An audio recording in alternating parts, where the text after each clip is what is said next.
ko nga po agad, ako po ay naghilamos ng yelo. Wag po kayo mag-alala dahil po ang ginagawa ko po bago po ako maghilamos ay nagtitiklop ako ng mga higaan ko po. Ganyan po. Sumabay sa agos na isinulat ng tadhana na minsan siya'y para sa iyo, pero minsan siya'y paasa.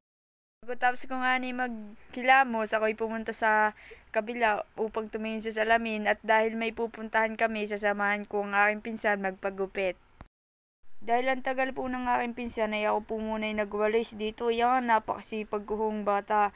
At ako nga po muna ay pumunta sa kabila at hinahanap ko po ang aking pinsan. Nakita ko po aring napakakit na batang ito na may birthday kahapon. Iyan, pinisil-pisil ko po muna ang pisngit. Nakita ko po si Ibyang. Ayan, kanta ng kanta. Nasiraan na nga po ang ulo. Ayan po, papasok na po ako sa loob ng bahay at nakita ko ito. Ay Diyos ko, aray napakasipag ko ng babae na rin na ate pinsan ko. Pagkatapos po na ako po ipupunta po sa kwarto. Hinahanap ko nga po ang pinsan ko kung nandiyan ba wala. Pagkakita ko'y wala, ang nakita ko lang ay aring iririgalo. Meron pang natira. Ako na nga ho sila at sabi ko, tara na. Yan na po, naglalakad na po kami. Ito nga po magpapagupit, kitang-kita po sa video. Ayun na, mamaya na lang po.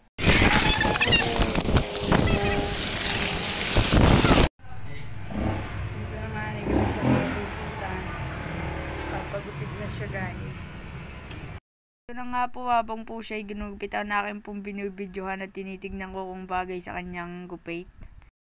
Sabi ko nga ho sa kanya tumingin sa camera, tapos na pong gupitan. Bagay naman ho Pauwi na nga po kami nan at sabi ko nga po kakain na ako pagkabalik. Pagka-uwi ko nga po, agad ko nga pong ininit ang natirang ulam kagabi.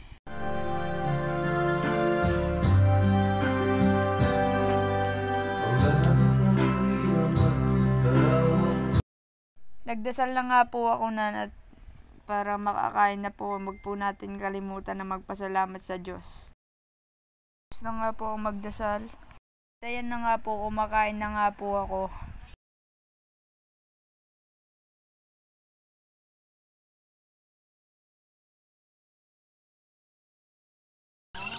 Pagkatapos ko nga po, ako po ay naghugas na ng plato. Pagkatapos ko po maghugas ng plato, ako po ay nagkuha ng mga lagay ng tubig at nilagyan ko na nga po ng tubig.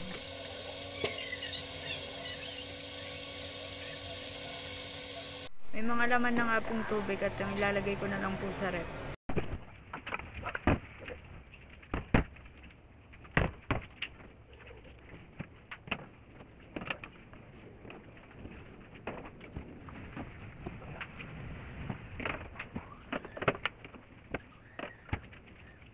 Tapos ko nga po maglagay ng tubig, ako po agad ay nagwalis.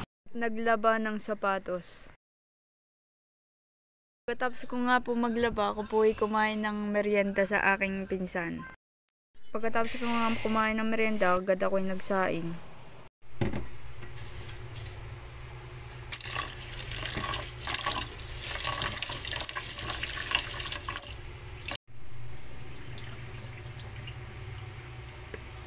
Tapos kung ang hugasan ay agad ko na kaagad itong nilagyan ng tubig at ilalagay ko na po ito sa rice cooker.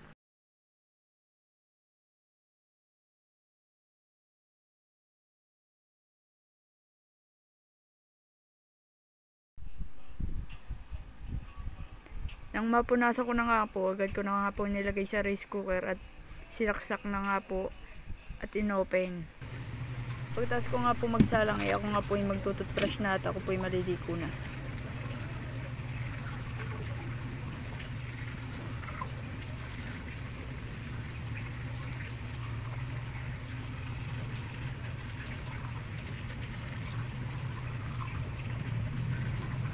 Ngipin check. Tapos na nga po ako maligo at tayo po ay maglo-lotion na.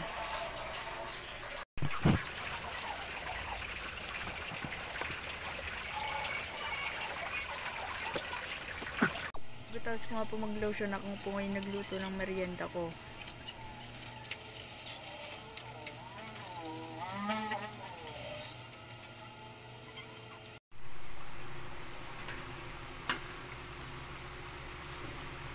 Nang manluto na nga po at agad nga po natin tinikman yan. Yummy! Luto na nga po at habang po ako yung nagre-review para po sa exam, ako po yung kumakain para po ganahan po ako mag-review.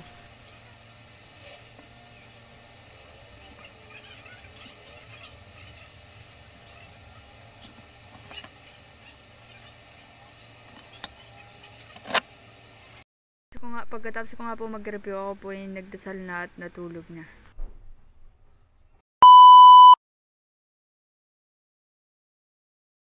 Ito nga po mga ganap nung mga araw ng mga exam.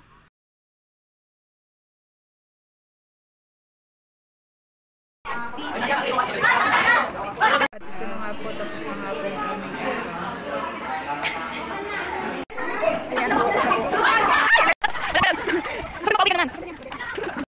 Nagdasal nga po ako para kumain at kung napapansin niyo po ganyang itsura ko, kakagising ko lang po niyan dahil po pagka uwi ko po galing exam, ako po yung natulog.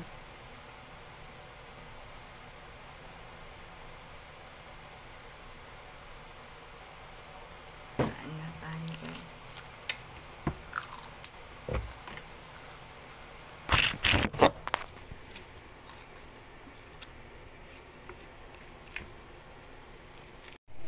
Tapos ko kumain, nagkaso ko na nga po yung isang plato. At namahinga nga po, pagkatapos po ako po ay natulog na.